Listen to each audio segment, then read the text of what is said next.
Hello and welcome back in 10 minute series. And today whatever the mind can conceive and believe it can achieve. तो भैया हमारा दिमाग जो सोच सकता है, जो विचार कर सकता है, वो अचीव भी कर सकता है. एंड टुडे सीरीज आज हम बात करने वाले हैं इंपॉर्टेंट अवार्ड्स के बारे में. भैया सबसे पहले शुरुआत करेंगे हमारे प्रेस्टिजियस अवार्ड से कि भारत का सर्वोच्च नागरिक सम्मान कौन सा हो जाता है.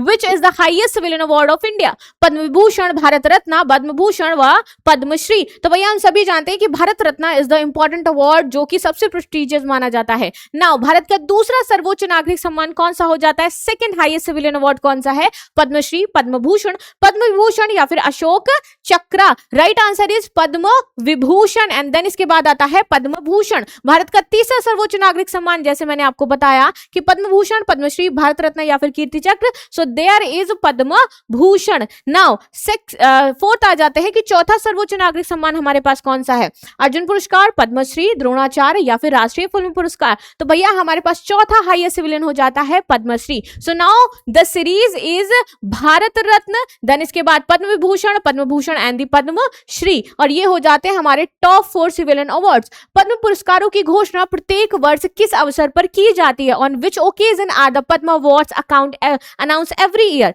ये स्वतंत्रता दिवस पर बताए जाते हैं, गणतंत्र दिवस पर, गांधी जयंती पर या फिर संविधान दिवस पर. तो भैया इनकी घोषणा करी जाती है प्रत्येक वर्ष गणतंत्र दिवस पर. चलिए आगे आ जाते हैं. नेक्स्ट क्वेश्चन, वर्ष 2026 में कुल कितने हमारे जो पद्म पुरस्कार है वो घोषित किए गए थे. 128, 131, 135 या फिर 140. तो टोटल हमारे 131 पुरस्कार यहाँ पर दिए गए हैं. याद रखना है, पूछा जाता है भैया वर्ष 2026 में कितने पद्म विभूषण प्रदान किए गए हैं. 3, 4, 5 या फिर 6 टोटल दिए गए हैं 5 पद्म विभूषण. और ये वो पर्सनालिटीज हैं जिनको दिए गए हैं. धर्मेंद्र जी हो जाते हैं, वीएस अरुणा पब्लिक अफेयर्स के फॉर्मर केरला पोस्ट थॉमस है. इसके बाद केटी थॉमस को दिया है, पी नारायणा को दिया है, एन रंजना को दिया है. ठीक है. वर्ष 2026 में कितने पद्म भूषण दिए गए हैं, 10, 11, 13 या फिर 15. तो भैया टोटल दिए गए हैं 13 अवार्ड्स. और ये इनको मिले हैं पद्म भूषण. हमारे पद्म विभूषण ये हो जाते हैं और पद्म भूषण ये हो जाते हैं. चलिए 2026 में पद्मश्री कितने अवार्ड्स दिए गए हैं इसमें तो बात कर लेते हैं. टोटल 110, 111, 113 या फिर 115. तो ये टोटल हमारे दिए गए हैं कितने, 113 पद्मश्री अवार्ड्स दिए गए हैं. चलिए 2026 में पद्म भूषण मरणोपरांत यानी कि कोई व्यक्ति की डेथ हो गई है उसके बाद उसको नॉमिनेट किया गया, दिया गया है. वो कितने अवार्ड्स किसको दिया गया है, अमिताभ बच्चन, धर्मेंद्र, रजनीकांत या फिर कमल हसन. तो ये दिया गया था धर्मेंद्र जी को. नाउ आगे आ जाते हैं. वर्ष 2026 में पद्म भूषण से सम्मानित प्रसिद्ध पार्श्व गायिका कौन है जिनको 2026 में ये दिया गया है. तो श्रेया घोषाल, अलका याग्निक, सुनिधि चौहान या फिर कविता. तो भैया ये हो जाती है हमारी अलका याग्निक. इनकी एक डिसीज हो गई थी जिससे इनकी सुनने की क्षमता खत्म हो गई थी.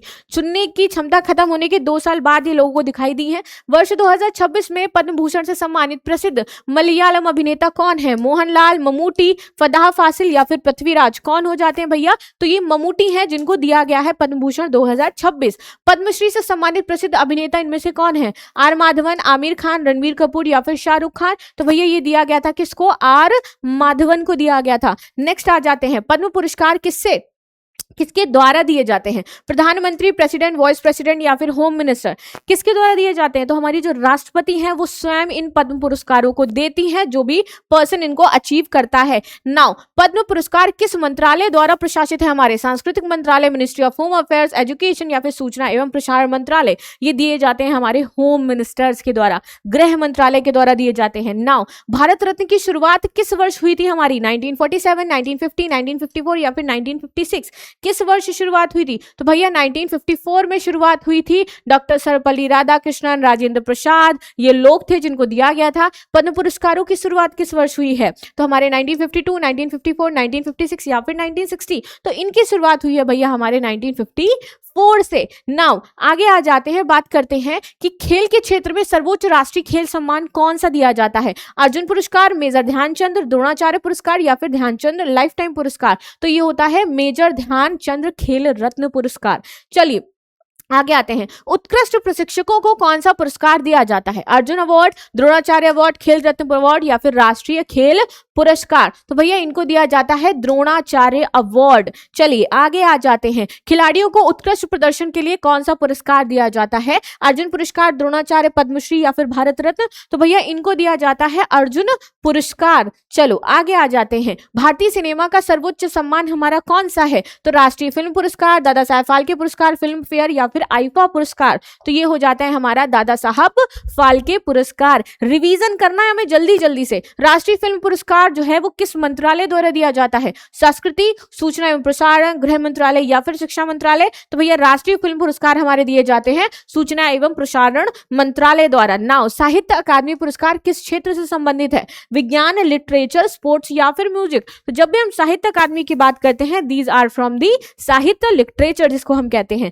नाउ आगे आते हैं, ज्ञानपीठ पुरस्कार बहुत इंपॉर्टेंट है, यहां से क्वेश्चन पूछा जाता है, काफी बार हर साल आया है, ठीक है।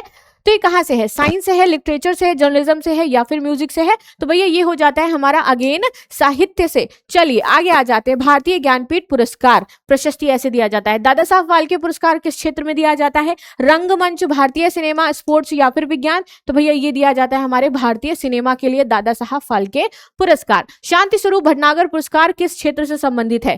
खेल, साइंस, लिटरेचर या फिर जर्नलिज्म? तो भैया ये संबंधित हो जाता है हमारा विज्ञान और प्रौद्योगिकी से। नेक्स्ट आ जाते हैं, गांधी शांति पुरस्कार किसके नाम से स्थापित किया गया था हमारा? सरदार पटेल, महात्मा गांधी, डॉक्टर राजेंद्र प्रसाद या फिर भीमराव अंबेडकर? तो ये स्टैब्लिश किया गया था भैया हमारे महात्मा गांधी के नाम पे। आपको पता ही है गांधी पुरस्कार। भारत रत्न किस क्षेत्र के लिए दिया जाता है? ओनली आर्ट्स, ओनली साइंस, किसी भी क्षेत्र में असाधारण राष्ट्रीय सेवा देने के लिए या फिर केवल राजनीति के लिए? तो किसी भी क्षेत्र में अगर आपने मतलब असाधारण सेवा दी है तो आपको मिलेगा भारत रत्न। पद्म पुरस्कारों के चयन की अनुशंसा करने वाली समिति का गठन कौन करता है? प्रधानमंत्री कार्यालय, गृह मंत्रालय, राष्ट्रपति सचिवालय या फिर नीति आयोग? तो भैया इनकी अनुशंसा कौन करता है? गृह मंत्रालय करता है। अभी तो हम लोगों ने देखा था पिछले क्वेश्चन में। नाउ निम्नलिखित में से कौन सा सही क्रम है? भारत रत्न, पद्म विभूषण, पद्मभूषण, पद्मश्री, पद्म विभूषण, भारत रत्न, पद्मभूषण, पद्मश्री, भारत रत्न, पद्मभूषण, पद्म विभूषण, पद्मश्री, पद्मश्री, पद्मभूषण, पद्म विभूषण या फिर भारत रत्न? तो ये बता रहे हैं कि हमारे टॉप 4 का जो सीक्वेंस है वो क्या है? तो भैया भारत रत्न, फिर पद्म विभूषण, भूषण, पद्मश्री हो जाते हैं, ठीक है।